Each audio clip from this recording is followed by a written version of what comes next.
Hello, welcome to another episode of What Are You Selling with me, David Green, and joining me today is the author of A Court of Crows, Eliza Eveland. How are you doing today? I'm great. How are you? Very, very good. Thank you. Very good. Whereabouts in the world are we calling into you from? I am in the sort of the curve of West Virginia in the United States. So, Excellent, excellent. Never been, but I've heard about it a lot. Obviously, West Virginia. There's a very famous song about West Virginia that we all know. Thanks for coming on. And people that are watching on YouTube or listening to us on the podcast, if this is the first time that you are with us, please give us a subscribe and a like, and leave a comment as well. Check out the other things on the channel. We have other interviews with other authors. We have live readings, and we also have the Wheel of Time show, Easing the Reader, which is a Wheel of Time reread. And we also talk about a TV show as well. So, Eliza, when did you, obviously, to start off, you have a book that has just come out. It came out at the end of February, and you have the sequel is coming out in April. So you're doing a very rapid release of those, which is always great. When did you first get the ambition to be a writer?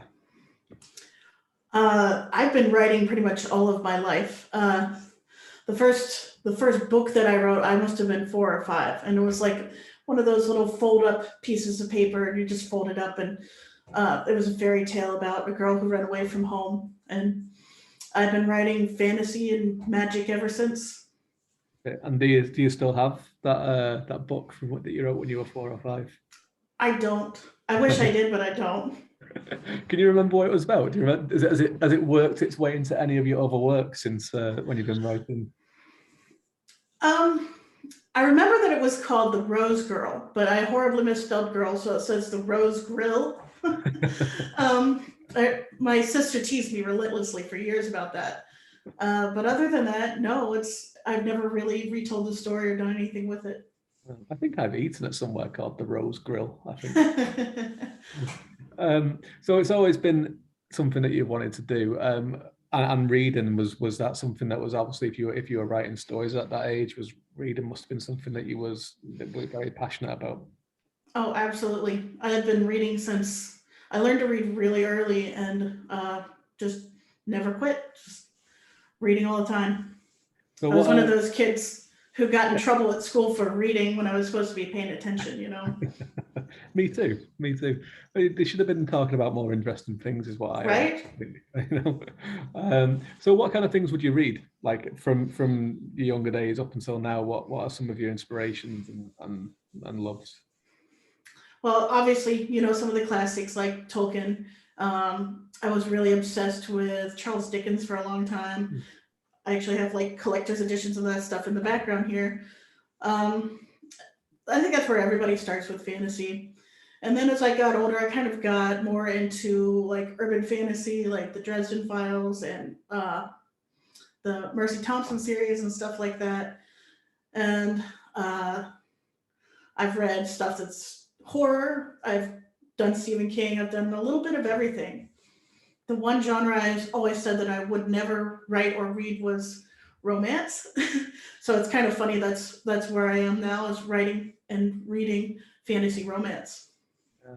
Well, that's funny the way that it happens, though, because I've always been a big fantasy fan, but when I started writing, I was like, I'm not going to do fantasy because I like it too much, and I don't think I'll do a good enough job at it. But so I started off doing horror, and that's no disrespect to horror or anything, but it's just something that I was like, you know what, I don't have to create a world and do all that kind of stuff for this. I can just write the stories. But then every time I was doing something new, it was becoming more fantasy, and I was like, I might as well just do it. And and then I ended up doing an epic fantasy series and an urban fantasy series, which I'd never kind of read before either. But it's just whatever speaks to you, I guess. Yeah. So, where did you get the idea for A Court of Crows? When did that come to you? Um, I was reading a Court of Thorns and Roses, which is really popular. I'd never read romantic fantasy before, but one of my friends was like, "Here, you got to read this." And I was like, I don't really read romance, but it's popular, so I'll give it a try and see what all the fuss is about. And kind of my story was born out of some frustrations with reading A Court of Thorns and Roses and the whole series. Now, I like the series, but as with everything, when you're a writer and you read something, you always think to yourself, well, I would have done that differently.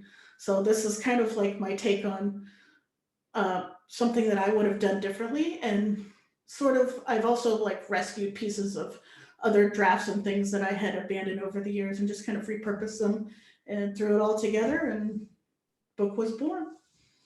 And so when did you start working on it? I started working on this in, must have been September of 2021. So it's a pretty fast process altogether then. Yeah, I'm a pretty fast writer. I have the luxury of being able to do it full time, so I don't have to get up and go to a day job or anything like that.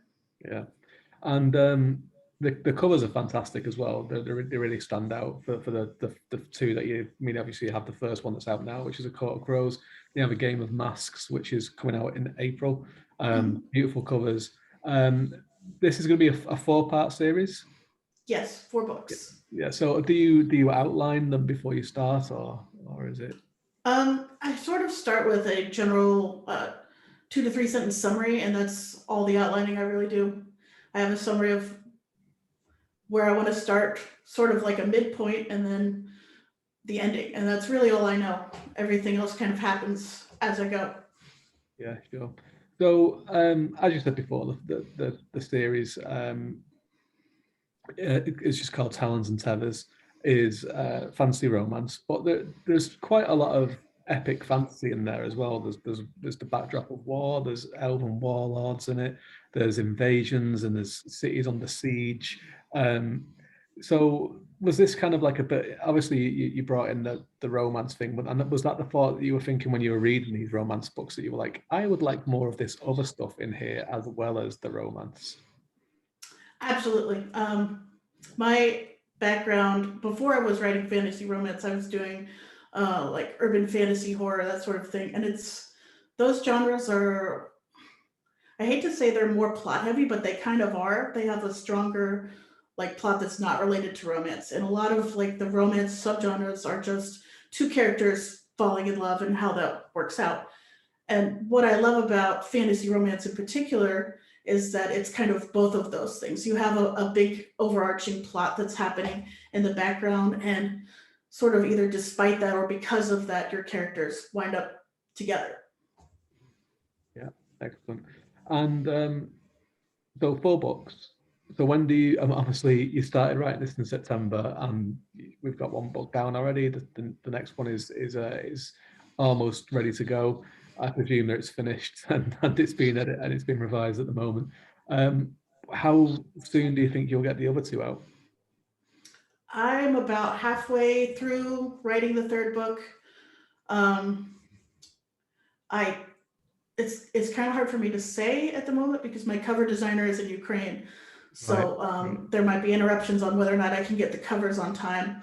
But the original plan was to have them coming out about every 6 to 8 weeks. So the 3rd one would be June and then August, I think. So like every other month. Yeah, and then a box set, and then Mhm. you go. It's that's the way of doing it, isn't it? It's yeah, I've seen that a few people. I know a few people that use cover designers that are in the Ukraine. So obviously, it's absolutely terrible that's happening there at the moment. Hopefully that all is resolved very quickly. But back to your writing and the books. So Game of sorry, Court of Thrones, sorry, A Court of Crows is the first book.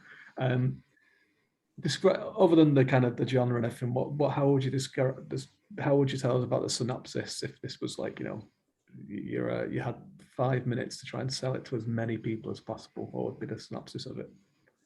A Court of Crows is about a queen who has just inherited a city with a lot of troubles, the biggest one being that they're under siege by elves. And so she has no army. She hires this band of mercenaries to come in and defend her city. And she sort of winds up falling for the leader of those mercenaries. And is it, is it multiple POV, or is it all from Eris's point of view? It is in third person limited point of view, so it cycles through a couple different ones. Since each book sort of follows a different mercenary commander, because there's 4 commanders and each one's about a different commander. They all get points of view in each book, sort of just to set up like their storylines that unfold later. But primarily the first book is Eris and Ruth, also known as the Crow, hence Court of Crows. I do love a good nickname for it's not, as a fantasy reader, it's always whenever you come across a character that has like a well-known nickname like that, you're always like, this person's going to be interesting. Yeah, all four of the commanders have like bird nicknames. So there's the Crow, the Shrike, the Eagle, and the Rooster or the Cock. Right. Interesting. Excellent. So you're writing the 3rd book at the moment, and obviously then you'll go straight into the 4th and finish it. Have you got any plans for when you've finished the 4th book? Is there anything that you've kind of got cooking in your mind? Yeah, I have another trilogy that is sort of a blend of Greek mythology and Irish mythology. I've actually got the first book of that completed. It's just kind of sitting and needs some edits and work. And then I have another trilogy that I want to do that has vampires and angels. So I mean, you're obviously very prolific with your writing. How does your writing day look? You said before that you write full time. So do you write every day? I write 6 days a week. So I take Sundays off. And in the mornings, that's when I do all of my editing, my admin work. I work on whatever I'm going to do for social media that day, answer emails, that sort of thing, all the boring stuff. And then I write usually from like 1 o'clock in the afternoon till 4 or 5. How many words a day would you get done on average? Anywhere from 4,000 to 10,000, depending on the day. Wow, that's impressive. So 10,000. How your fingers must be burning by the end of the day when you've done that. I do. My hands get bad cramps. I have to do like hand exercises, and I have special gloves that I put on, and yeah. And then when it gets really bad, I dictate, but I don't like to do that because I feel like the only parts that sound good to me to do that with is dialogue. So sometimes I'm in my office just talking to myself, working out dialogue.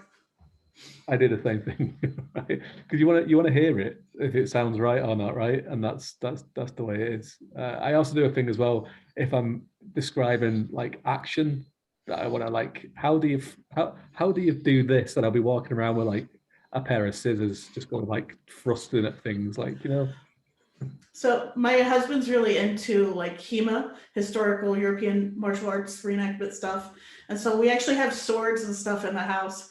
And every once in a while, I'll call him and be like, bring in the broadsword and show me how to do this move, I need realism. I need to get it right. Excellent. That sounds great. So where are the best places to keep up with your work and everything else? So you mentioned social media before, and you put a bit of time into that. So where's the best places to find you? I'm on TikTok as Eliza Eveland. That's probably where I'm most active. And then Facebook and Instagram, both Eliza Eveland or author Eliza Eveland, I think, on Instagram. And then, of course, my website, elizaeveland.com. Excellent. And for those people that are watching on YouTube or listening to us on the podcast, all those links will be in the show notes. So please do check them out. Please check out Eliza's books and the ones that are coming up. Court of Crows is out now. Game of Masks is ready to pre-order, so you can just go and click on that straight away as well. So do check those out. And Eliza, thank you so much for coming onto the show today. It's been a pleasure talking to you, and best of luck for 2022. Thank you. Thanks for having me. No worries. And everyone who's watched till the end, thanks very much. Until next time.